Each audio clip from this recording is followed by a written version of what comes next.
Pessoal, notícia urgente que acaba de sair relacionada ao presidente Bolsonaro e a possível indicação dele para a presidência em 2026. A notícia foi trazida a público pelo site Metrópolis e ainda não confirmada por uma fonte oficial ligada ao presidente Bolsonaro, mas certamente nas próximas horas a gente vai ter essa confirmação, se é verdade ou não, tá?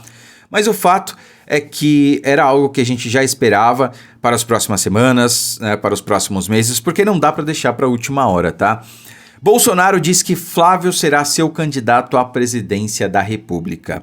Vamos terminar de ler a matéria, daí eu passo para vocês aí as minhas impressões sobre essa indicação, tá? Se realmente ela for verdadeira, vamos conjecturar aqui que seja, tá bom? Então, Jair Bolsonaro afirmou que o senador Flávio Bolsonaro será seu candidato à presidência, tá?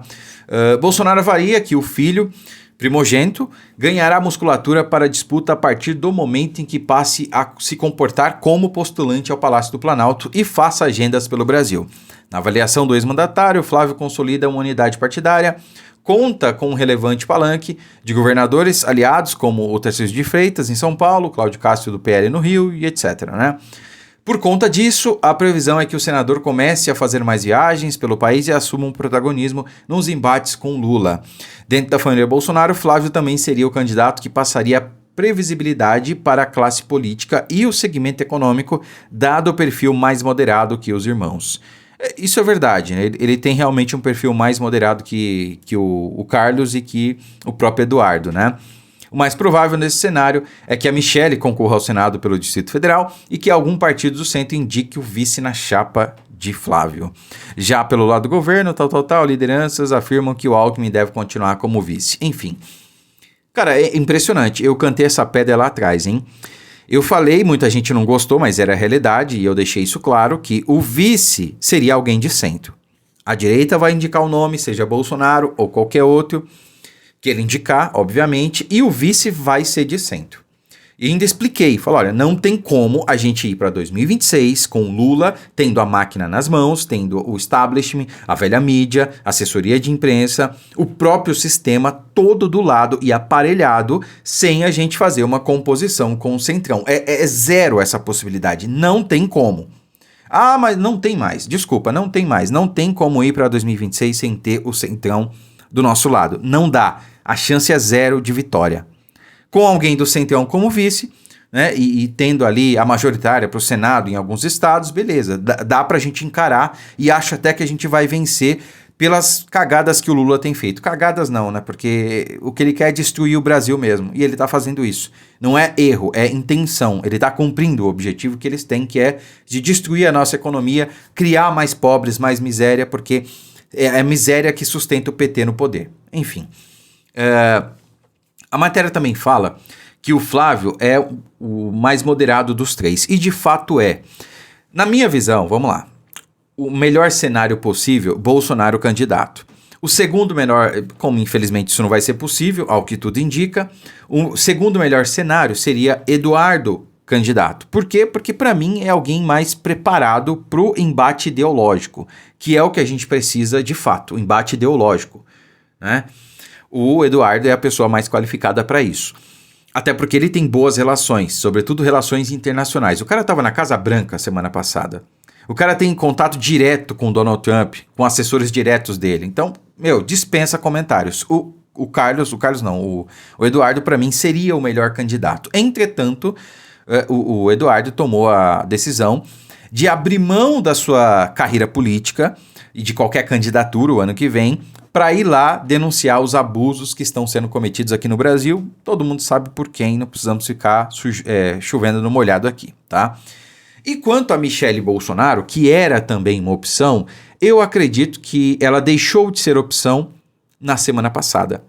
Todo mundo viu a treta que deu entre ela e os filhos do presidente, quando, num evento público, ela desmentiu André Fernandes, que é uma liderança do Ceará, quase foi eleito para a prefeitura, inclusive, né, perdeu ali por uma questão de 10 mil votos, foi coisa pouca mesmo.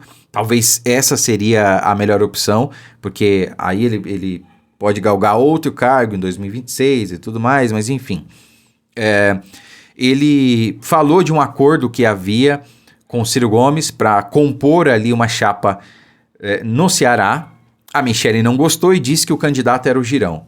Mas enfim, nada impede que seja o Girão e o Ciro Gomes, por exemplo, para o Senado. Eu não quero entrar nesse ponto aqui agora. A questão é que a Michelle, apesar de agora já ser uma grande liderança política, de ser uma pessoa ímpar, de bom coração, inteligentíssima, se expressa bem, fala bem, mostra que também é uma boa comunicadora, mostra que está se preparando muito bem, falta experiência política para ela. Falta experiência política. Ela já cometeu um erro grave de mostrar ali desunião, de criar uma briga à toa, só porque não tinha esse feeling político necessário para quem vai enfrentar uma campanha presidencial. E a Michelle, ela precisa de experiência política antes de se postular a esse cargo. Claro que Bolsonaro viu isso, tomou a sua decisão e por isso concluiu, provavelmente, que a Michelle deva ir para o Senado e o candidato da direita deva ser o Flávio. Então, assim, para mim faz todo sentido, por isso não acredito que essa notícia ela seja falsa, né? Acho que a gente vai ter a confirmação aí nas próximas horas, e se não tivermos, isso deve acontecer em breve, tá, pessoal? Até porque a indicação ela não deve ficar para o final. Porque, tudo bem, assim que Bolsonaro indicar alguém, as atenções vão se virar para esse alguém e Bolsonaro vai ficar esquecido. Não é bem assim, né? Os projetos estão caminhando, tanto da anistia, quanto da dosimetria, quanto o projeto do Senado que visa extinguir os crimes pelos quais a maioria foi condenado, está preso e tem a maior parte da pena, né? Então, se esse projeto no Senado andar, por exemplo, que se trata de uma PEC, então o próprio... PEC não, de uma extinção de crimes, né? O próprio STF não pode intervir. Se isso caminhar, Bolsonaro passa a ter 2 anos de condenação, ou seja, automaticamente vai para o regime aberto. Entende? Não exclui o crime, não exclui a condenação dele, mas pelo menos ele fica em liberdade, pode fazer campanha, pode participar de certa forma da eleição o ano que vem. E claro, sem falar dos inocentes que estão presos até agora, né? Então, ele tinha que indicar logo, porque, cara, a campanha já começou. A gente não pode cometer o mesmo erro que o Lula cometeu em 2018, quando indicou o Haddad aos 48 do segundo tempo, porque o Lula era o candidato e era tratado como candidato até os 48. Não conseguiram tirar ele da cadeia a tempo. Ele não pôde ser o candidato. Aí foi o poste do Haddad. Lembra que o Haddad usava aquela máscara, né? Eu sou o Lula, o idiota lá. Pois é. Então, Bolsonaro não pode cometer o mesmo erro.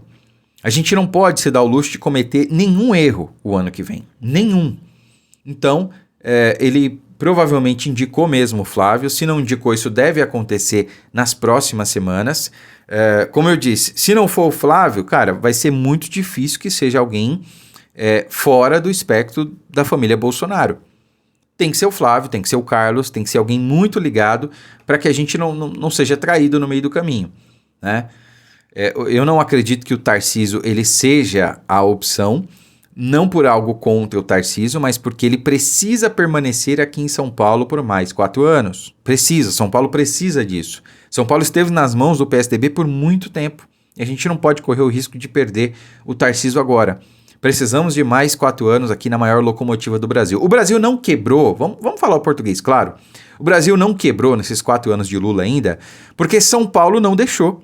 São Paulo é uma máquina. São Paulo leva o Brasil nas costas. Ah, mas o Rio de Janeiro também... Sim, mas o Rio de Janeiro nem se compara com São Paulo, cara.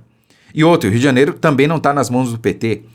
Então, São Paulo e Rio de Janeiro, basicamente, levaram o Brasil nas costas. E por isso a gente não quebrou de vez ainda. Então, o Tarcísio precisa permanecer aqui por mais 4 anos, tá?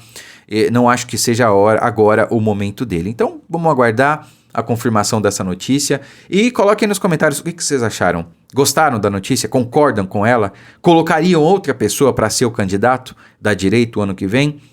Coloque aí embaixo quem você colocaria no lugar de Flávio Bolsonaro. No mais, curta, comente, compartilhe o vídeo, fiquem com Deus e até a próxima.